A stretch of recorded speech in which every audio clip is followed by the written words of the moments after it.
Digital jugglers, मैं आर्या पांडे लौट आई हूँ आपके लेकर के एक और अमेजिंग सेशन। लेकिन अगर आपने अभी तक पहले 2 एपिसोड्स नहीं देखे हैं तो वेट किस बात की है, लिंक डिस्क्रिप्शन बॉक्स में है, अभी जा करके देखिए। Now let's get started.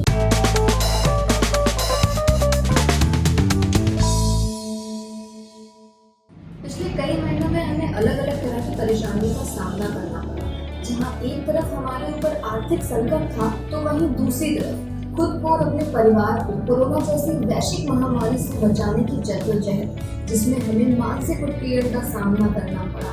लेकिन इस दौर में खुद को इंस्पायर करना और पॉजिटिव एनर्जी का संचार करना भी बहुत ज़रूरी है, जिसके लिए हमें अच्छे और पॉजिटिव एनवायरनमेंट में रहना चाहिए। इसीलिए आज मैं आपको एक ऐसे दिलचस्प और खुश मिजाज अंदाज के व्यक्तित्व से मिलाने जा रही हूँ जिन्होंने दुनिया में खुशी और पॉजिटिविटी फैलाने का एक अजब बीड़ा उठाया है। तो आइए ज़्यादा टाइम वेस्ट नहीं करते हैं और जानते हैं उनके बारे में कुछ दिलचस्प बात। विवेक तांगड़ी एक ऐसा नाम जिन्होंने न सिर्फ व्यापार जगत में बल्कि शिक्षा के क्षेत्र में भी अपनी एक अलग पहचान बनाई है।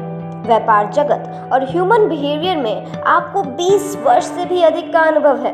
आप सरदार Bhagat Singh group of college के वाइस चेयरमैन और मानव संसाधन मंत्रालय द्वारा संचालित जन शिक्षण संस्थान के बोर्ड मेंबर भी। आप एक हुनरदार आर्टिस्ट भी हैं जिन्होंने अपने आराध्य श्री बजरंगबली की 150 से भी अधिक पेंटिंग्स बनाई हैं। एक उम्दा आर्टिस्ट के साथ साथ आप एक उम्दा लेखक भी हैं। इन्होंने हनुमान जी के मैनेजमेंट बिहेवियर पर 3 किताबें भी लिखी हैं।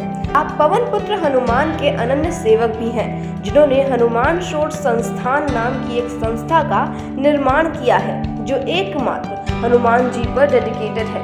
इतनी सारी उपलब्धियों के साथ ही साथ आप स्प्रेडिंग हैप्पीनेस ऑर्गेनाइजेशन के फाउंडर हैं और एक मोटिवेशनल स्पीकर के साथ ही हैप्पीनेस कोच हैं, जिनका उद्देश्य समाज में हर ओर खुशियां फैलाना है। बिना देरी किए आइए कॉल लगाते हैं हमारे versatile mentor, inspiring social worker और अभिनव प्रतिभाओं के धनी, happiness and life coach mister Vivek Tangri. नमस्कार sir and thank you so much, आपने अपना कीमती वक्त हमें दिया एंड मुझे बहुत खुशी हो रही है आपको स्वस्थ देख के। साथ ही मैं सलाम करना चाहूँगी आपकी फाइटिंग स्पिरिट को, जो आपने इतने डिफिकल्ट टाइम को हंसते हंसते पार किया और कोविड को हराकर हमारे बीच में है। तो मैं चाहूँगी कि इस सेशन की स्टार्ट भी हम आपके अंदाज में करें जो आपकी फाइटिंग स्पिरिट को दिखाता हो। धन्यवाद। सबसे पहले तो डिजिटल जगलर को धन्यवाद जिन्होंने मुझे अपने इस कार्यक्रम का हिस्सा बनाया। मेरी ओर से आप सभी को ढेर सारी शुभकामनाएं। अब बात करते हैं फाइटिंग स्पिरिट की। तो वो देखिए, प्रत्येक व्यक्ति के अंदर ये बात होती है, बस आपको पहचानने की जरूरत है। आप अपने बीते दिनों को याद करिए जिसमें कहीं ना कोई समस्याएं या प्रतिकूलताएं अवश्य आई। कई बार आपके पास कोई साधन या किसी का सहयोग भी नहीं था, लेकिन फिर भी आपने उन सब प्रतिकूलताओं से लड़कर बाहर आए। वो ही थी आपकी फाइटिंग स्पिरिट, और इसको बनाए रखने का एकमात्र साधन है और वो है आत्मविश्वास। यानी आपको अपने ऊपर से विश्वास नहीं खोना चाहिए, और बस मैंने भी वही किया। सही कहा आपने, वो फाइटिंग स्पिरिट हमारे अंदर ही है, बस हमें पहचानने की ज़रूरत है। और अगर मैं बात करूँ बिजनेस की, तो बिजनेस का भी की एलिमेंट बिजनेसमैन की फाइटिंग स्पिरिट होता है। तो मैं जानना चाहूँगी आपसे, आप एक सक्सेसफुल एंटरप्रेन्योर हैं, तो हमें बताइए कि बिजनेसमैन को कैसा माइंडसेट रखना चाहिए सक्सेसफुल होने के लिए।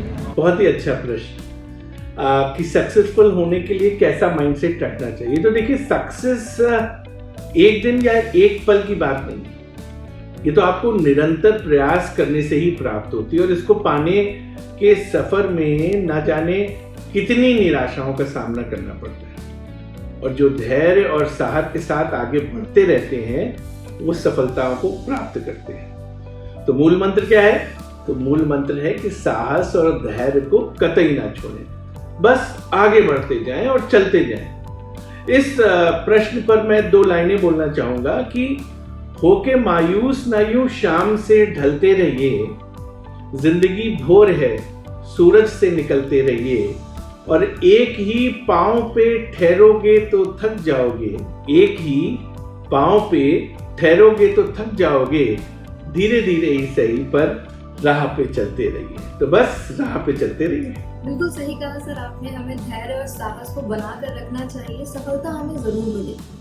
पर मैं जानना चाहूंगी सर कि आप हाल ही में कोविड को हराकर स्वस्थ होकर घर लौटे हैं, तो मैं चाहूंगी कि आप अपने खट्टे मीठे अनुभव साझा करें और उन अनुभवों के आधार पर आप लोगों को क्या सलाह देना चाहेंगे। देखिए, ये एक ऐसी बीमारी है जो शरीर से ज़्यादा आपके दिमाग पर असर डालती है। प्रिकॉशन और सही डॉक्टर के प्रिस्क्रिप्शन से आप बच तो सकते हैं, लेकिन पोस्ट कोविड आपको अपना खासा ध्यान रखना पड़ेगा, क्योंकि एक निराशा, कमजोरी और निगेटिव थॉट्स, बुरे ख्याल आपको पूरी तरीके से घेर लेते हैं। और ऐसे में अच्छा और स्वस्थ प्रोटीन डाइट आपके काम आता है। और सबसे बड़ी ज़रूरत जो होती है वो होती है पॉजिटिव बातों को ही अपने दिमाग में लाना। जिस काम में मन लगे वो काम करें और साथ साथ थोड़ा आराम भी। क्यों? क्योंकि एक्सर्शन इस बीमारी में बहुत बुरा असर डालता है। अपने मन का करें जो दिल को अच्छा लगे, और धीरे धीरे थोड़ा समय लगेगा, लेकिन निश्चित रूप से आप इसके सभी इफेक्ट से बाहर आ जाएंगे। सही कहा सर आपने, हमें अपनी मेंटल हेल्थ का बहुत ध्यान रखना होगा इस वक्त, साथ ही ज़्यादा से ज़्यादा पॉजिटिव एनर्जी को अपनी तरफ अट्रैक्ट करना होगा। पर इस पर मेरा ये सवाल है सर कि लॉकडाउन में कुछ लोगों ने अपनी फैमिली के साथ अच्छा टाइम बिताया, तो वहीं दूसरी तरफ कुछ लोग अकेलेपन और डिप्रेशन का शिकार हुए।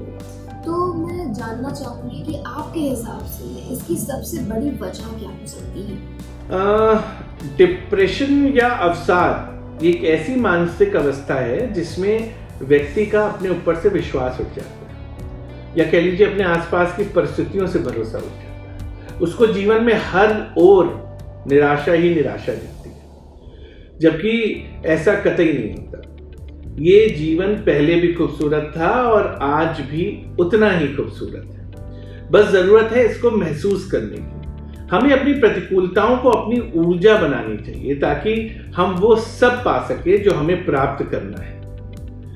रही बात लॉकडाउन की, तो जिन्होंने इस लॉकडाउन को परिवार के साथ या अपनी खुशियां को पाने का सही मौका समझा, तो वो खुश रहे। जिन्होंने इसको आपदा समझी और एक बहुत भयानक अपने ऊपर विपत्ति समझी या अंतिम पड़ाव जीवन का समझा, को अवसाद से घिर गए। सही कहा सर आपने, बिल्कुल ये हमारी चॉइस है कि हम खुश रहना चाहते हैं या परेशानियों के बारे में सोच के खुद को दुखी करना चाहते हैं। पर जब बात मेंटल इलनेस की हो रही है, तो मैं चाहूँगी कि आप हमारे माध्यम से हमारे व्यूअर्स को पॉजिटिव एटीट्यूड और ट्रू हैप्पीनेस की इम्पोर्टेंस बताएं और हम कैसे उन्हें पा सकते हैं। पॉजिटिव एटीट्यूड और ट्रू हैप्पीनेस ये एक दूसरे के पूरक तत्व हैं। जब हम एक सकारात्मक सोच के साथ आगे बढ़ते हैं, यानी एक पॉजिटिव एटीट्यूड के साथ आगे बढ़ते हैं, तो हमें हमेशा एक ऊर्जा मिलती है, और वो ही सच्ची खुशी है, रियल हैप्पीनेस। और जीवन में आगे बढ़ने और कुछ भी हासिल करने के लिए दोनों एलिमेंट बहुत ज़रूरी होते हैं। तो हमेशा पॉजिटिव सोचें और खुश रहें, हमेशा तरक्की ही मिलेगी आपको। जी सर, सही कहा आपने कि हमें पॉजिटिव रहना चाहिए और ज़्यादा से ज़्यादा खुश रहना चाहिए, और खुद को भी खुश रखें और अपने आसपास के लोगों को भी हमें खुश रखना चाहिए। और जब इतनी सारी बातें हम पॉजिटिव एटीट्यूड के बारे में कर रहे हैं, तो मैं राम भक्त हनुमान जी को नहीं भूल सकती। और मैंने सुना है कि आप हनुमान जी के भक्त हैं, तो हमें उनके जीवन से जुड़ा कोई ऐसा प्रसंग बताइए जो हमारी यूथ को एक नई राह दिखा सके। देखिए, मैं पहले तो बताना चाहता हूँ कि मैं भक्त की श्रेणी में नहीं हूँ, बल्कि मैं तो उनका सेवक हूँ। भक्त होने के लिए बहुत बड़ी योग्यता की आवश्यकता होती है, लेकिन सेवक की कोई भी योग्यता नहीं होती।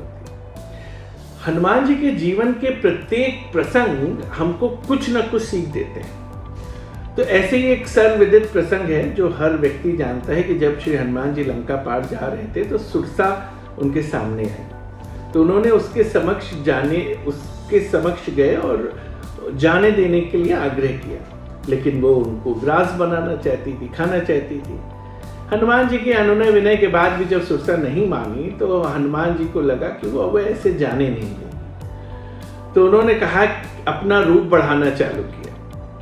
हनुमान जी के रूप को बढ़ता हुआ देख के सुरसा ने अपने मुंह को भी बढ़ाया, लेकिन सुरसा जैसे जैसे अपना मुंह फैला रही थी, हनुमान जी महाराज अपने शरीर को दुगना करते जा रहे थे। जब हनुमान जी ने देखा कि उसका मुंह बहुत फैल गया है, तो तुरंत छोटा सा रूप धरकर उसके मुंह में जाकर बाहर आ गए। प्रसंग तो बहुत छोटा और सामान्य लगता है, लेकिन इससे सबसे बड़ी सीख क्या मिलती है कि समस्या जितनी भी बड़ी हो, उससे घबराना नहीं चाहिए और भागना नहीं चाहिए, बल्कि अपना साहस और अपने पे विश्वास कायम रखते हुए अपने साहस का स्वरूप को दिखाना चाहिए कि समस्या जितनी बड़ी है उससे बड़ा हमारा साहस, और जैसे ही मौका मिले छोटा बनकर निकल जाना चाहिए।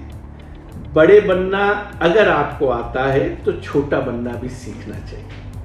सही कहा सर, बहुत सारी चीज़ें हैं हनुमान जी से सीखने के लिए। साथ ही हमें ये मुश्किलों का डट के सामना करना चाहिए और उन्हें पार करना चाहिए।